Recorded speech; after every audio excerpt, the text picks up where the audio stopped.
All right, get ready for some serious motorcycle eye candy, because today we're diving deep into the 2025 MV Agusta Superveloce 1000 Serie Oro. Ooh. This article we found makes it sound like something out of a dream. Vintage looks, but with tech that's straight up futuristic. Is it really that good? That's what we're here to find out. Let's get into it. First up, the looks. This article, I swear they spent half of it just gushing about how beautiful this thing is. Oh. Carbon fiber, titanium. Are we making a motorcycle or a spaceship? Uh-huh. And then there are the little details. An Alcantara leather seat. And get this, the exhaust is designed to look like organ pipes. I know, right? Who comes up with that? That's genius. It's not just about looks, though. You know, carbon fiber and titanium, they're not just there to sound fancy. They make the bike incredibly light. And that's like gold when it comes to performance. Makes sense. So it's not all about bling. Definitely not. And those organ pipes, they're not just about the look. It's all about engineering a specific sound and getting the most out of the exhaust system. So Form 80 function. You get it. I like it. Yeah. All right, but enough about the looks.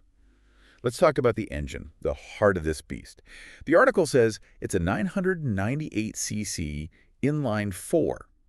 4 cylinders all lined up in a row.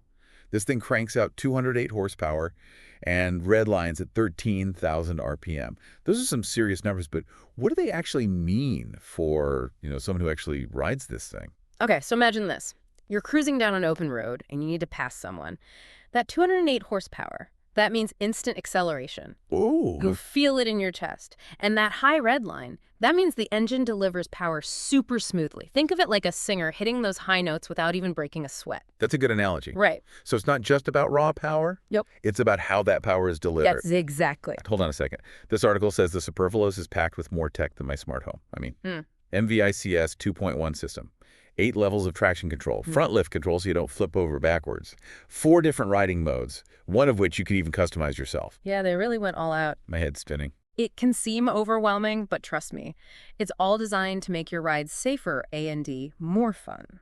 Think of the MVICS system like your co-pilot. It's always keeping an eye on things like wheel spin and how much you're leaning, making little adjustments to keep you in control. Especially if you're really pushing it, huh? Exactly. And those riding modes, they're like different personalities for the bike. I like that. You can fine-tune it depending on how you're feeling and the conditions. Feeling sporty, dial up the aggression, rainy day commute. There's a mode for that too. Okay, that actually makes all that tech sound less intimidating, more like helpful. That's the idea. Okay, before we jump into comparing this bike to others, there's one thing I wanted to ask about. The article mentioned the Superveloce being designed for riders who love speed, but also want comfort. Is that even possible? I mean, it's a super sport bike, right? That's the beauty of modern engineering. It really is. They've added things like cruise control, which is not something you usually see on a sport bike. Yeah. And the suspension system can be adjusted from super stiff for the track to nice and smooth for a more comfortable ride. So you really can have both exhilarating performance and a comfortable ride. Absolutely. Impressive. So we've got jaw-dropping looks, an engine that's both powerful and refined, and enough tech to make your head spin. In a good way.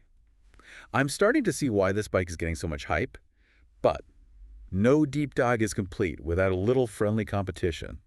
This article compares the Superveloce to the Ducati Panigale V4 and the BMW S1000RR. Oh, yeah. The heavy hitters.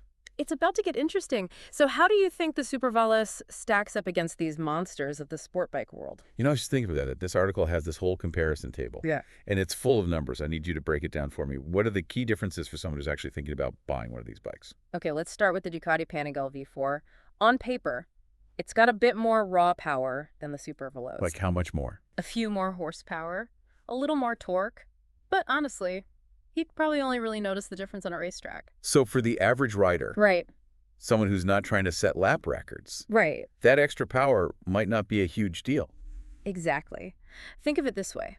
The Ducati's extra torque might make it feel a little more effortless at lower speeds. Like in city traffic. Yeah, exactly. Whereas the Superveloce, its power band, how that power kicks in as you rev the engine, that might feel more exciting when you're opening it up on a winding road. Interesting. So it's not just about who's got the biggest number. Nope. It's about how that power feels when you're actually riding. Exactly. Okay, what about the BMW S1000RR? This article says it's a lot cheaper than the other two. Is it a case of you get what you pay for? Not Not necessarily. The BMW is still an amazing bike, especially if you're looking for value for your money. I see. It might have a little less horsepower than the Superveloce and the Ducati. But is it still enough? Oh yeah, definitely. It's still got plenty of power to get your heart racing. And don't forget, all three of these bikes are packed with cutting-edge tech. Oh, yeah. All those electronic rider aids. Exactly. Things like traction control, multiple riding modes, they're all designed to keep you safe and in control. You know, the article kind of glossed over those electronic systems. Yeah. Could you explain a little more about how they actually work and why they're so important, especially for someone who's new to sport bikes? Sure. Imagine you're leaning into a corner and you hit a patch of gravel or something. You suddenly lose traction. Without traction control, that could be really dangerous. Oh, yeah. But with these systems, sensors are always checking things like wheel speed and how much you're leaning. So if the system senses you're losing traction, it automatically reduces power to the wheel. To help you regain control. Exactly. It's like having an invisible safety net. That makes me feel a lot better about all that tech. So getting back to the comparison, all three of these bikes are top-of-the-line machines. They all have crazy tech. But each one has its own personality, right? Absolutely. How would you describe them? Well, the Ducati, that's like the muscle car of the group. Raw power. Yeah, raw power. A thrilling ride. The BMW, that's more like the practical option. Value for your money. Still a beast, though. Oh, yeah. Incredibly capable, but without that super high price tag. And the Superveloce. That's the sophisticated athlete. I like that. A mix of breathtaking performance and refined elegance. So it's like choosing between a rock band, a symphony orchestra, and a jazz trio. Haha, I like that. Each one offers something unique. Exactly. And it all comes down to what you're looking for. Yeah. There's one thing that keeps bugging me, though. The article calls the Superveloce a blend of vintage and modern. What does that even mean? Well, look at the design. It's got those classic rounded lines. Like those old MV Agustas? Yeah, like their old racing bikes. But then it's all wrapped up in modern materials like carbon fiber.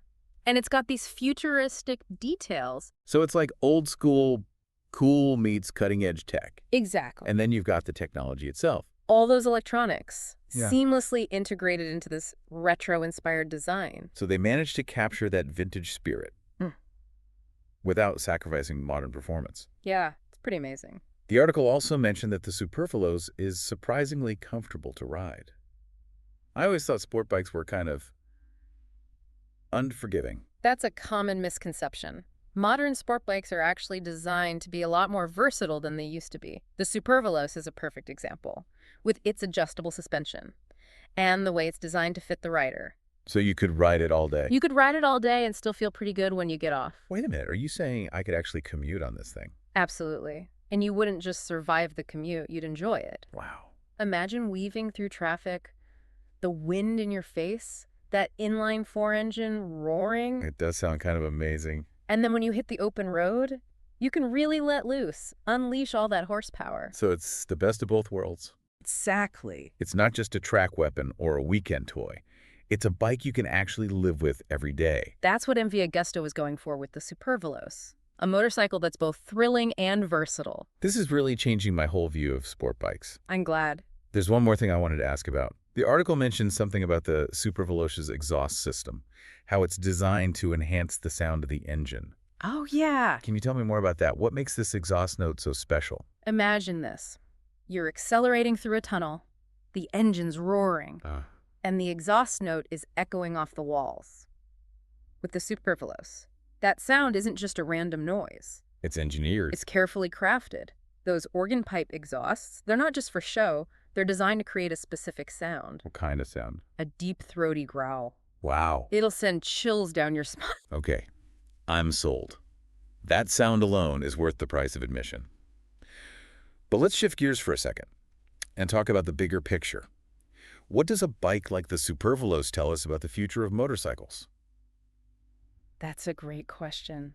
It really makes you think about the direction motorcycles are headed. Yeah, for sure. I mean, this bike, it's practically a supercomputer on wheels. Seriously.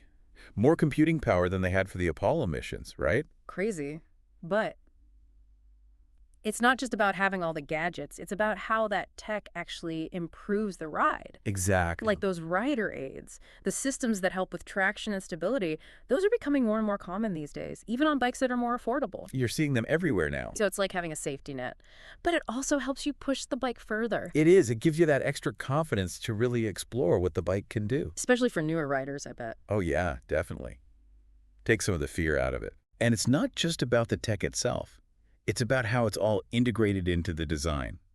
You look at the Superveloce and you wouldn't even know all that tech is hidden underneath. Right. It's all about that seamless experience. Yeah. Everything working together. Which brings us to another big trend I'm seeing. That line between performance and luxury is getting blurrier and blurrier. Totally agree.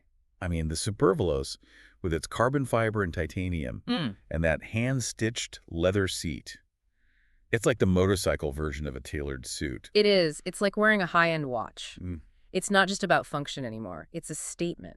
So it's not just about going fast. Nope. It's about the whole experience, the It's- craftsmanship, the Yeah. attention to detail. Exactly. It's about feeling good on the bike, feeling that quality. And that's something we're seeing more and more in the motorcycle world. It is. It's not just about building machines. It's about creating something special, something people will connect with. So we've got technology making bikes safer and easier to ride, and we've got this growing emphasis on luxury and craftsmanship. Yeah. What else is coming down the road?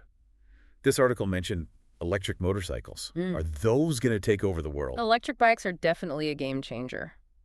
In what way? They're incredibly powerful, With for you. one thing. More powerful than gas bikes. Well, it's different. It's all about that instant torque. Ah, And they're silent. you can barely even hear them. And of course, they're way better for the environment. But there's still some downsides, right? Yeah, there are a few. Like what? The biggest ones are range and charging. You can't just fill up at any gas station. Nope, not yet, at least. But battery tech is getting better all the time, right? I mean, look at what's happened with electric cars. Yeah, you're right. Things are moving really fast. So maybe someday electric bikes will be able to go just as far as gas bikes. I think it's only a matter of time. So maybe the future isn't all about roaring engines and exhaust fumes. Maybe not. But let's be honest. There's something special about that feeling. You know, the sound of a combustion engine, the vibration. Will electric bikes ever be able to replicate that? That's the million-dollar question, isn't it? I guess so. Electric bikes definitely have their own kind of thrill. That instant acceleration, the smooth power. But it's not the same. Not quite the same as feeling a piston engine roaring between your legs. I think you're right. I think there's room for both types of bikes in the future. It makes sense. It's all about finding the ride that speaks to you. I like that. So we've covered a lot of ground today. We talked about the Superveloce's specs, its performance, how it compares to the competition. We even touched on the future of motorcycles. If you had to boil it all down to one key takeaway for our listeners, what would it be? I think the Superveloce is a great reminder that motorcycles are more than just machines. They're more than just transportation, Exactly. They're about passion. They're about freedom. about pushing the limits. Whether you're drawn to the roar of an engine or the silent power of electricity, whether you crave speed or you just want to enjoy a beautiful ride, there's a motorcycle out there for everyone. Well said. And on that note, we'll wrap up our deep dive into the 2025 MV Agusta Superveloce 1000 Serie Oro.